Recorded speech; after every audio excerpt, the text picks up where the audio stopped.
Now, China may retain its title of world's largest beer market for the 8th year running. An industry association says more than 20 billion tons of beer was brewed in the first half.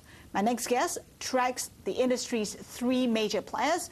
Sean Ryan is Managing Director at China Market Research. Ryan is one of the world's recognized leaders on strategy consulting in China. Sean, good to have you with us. Pleasure to be here as always. Isn't it hard to believe that China's beer market is bigger than the U.S. and Germany combined? Is that likely to continue going forward? Yeah, China's beer market is enormous. By volume sales, it's larger than Germany and the United States combined. We think it's still going to grow, but more at maybe an 8 to 10% year-on-year growth rate for the next couple years. The problem is that beer is cheaper than water in many places in the market.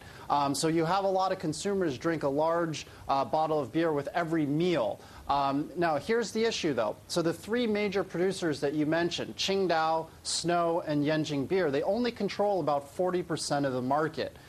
So we see that there could be a lot of consolidation going forward. But the issue is that the smaller local producers, maybe in a city or in a province, they have better distribution and really control some of the local areas. Their margins are extremely low because the product is very cheap. So it's going to be hard to sustain some of the run-up on the share prices of some of the companies in the coming months. Okay, in terms of consolidation, what exactly are you expecting? Who's going to buy what?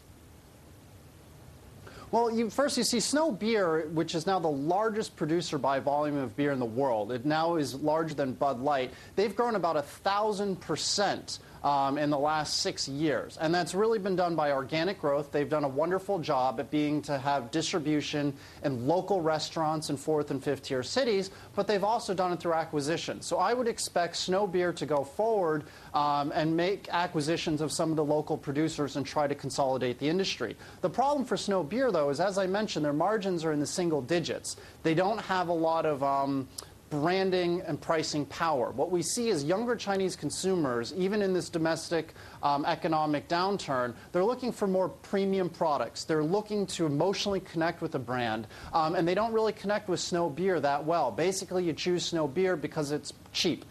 We think Qingdao Beer has done a much better job at building a brand position and is going to be able to move up the value chain and compete better with the Heinekens, the Budweisers, the Sapporos, and the top foreign brands that are really starting to do a very good job in the China market.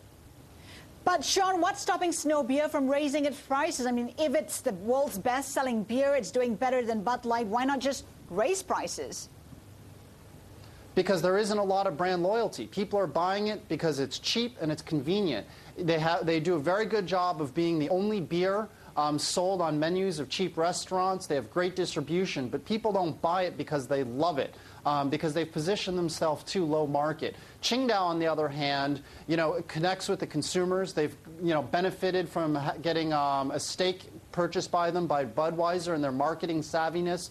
They are able to command a lot higher price. I was doing mystery shopping in a convenience store yesterday, and I was watching consumers coming in and choosing their beers. Some of the beer companies had actually increased their prices by about 10 cents. And for a lot of consumers who are making $100 a month, a 10-cent increase in price is too high. And we found person after person said they're not going to buy that beer anymore. They're going to go for a cheaper thing. So it's going to be very hard for Snow to move up the value chain and charge more. Hey, we read a report yesterday saying that Snow is seeking to raise as much as 1.3 billion Hong Kong dollars. What's your take on it? What do you think it needs the money for? Well, first thing, one is going to be the acquisitions, right? So basically, because people aren't brand loyal to Snow, and they haven't done as well on their premium lines, what they really need to do is just keep growing into 5th, 6th tier in rural areas. That's where you're going to see the major growth opportunity. I think they're going to be able to do it. They have much better penetration into these markets than Qingdao or any of the foreign producers. But at some point, the consumer is going to say, we're a little bit more sophisticated, we want a nicer beer, maybe a Guinness, maybe a Sapporo.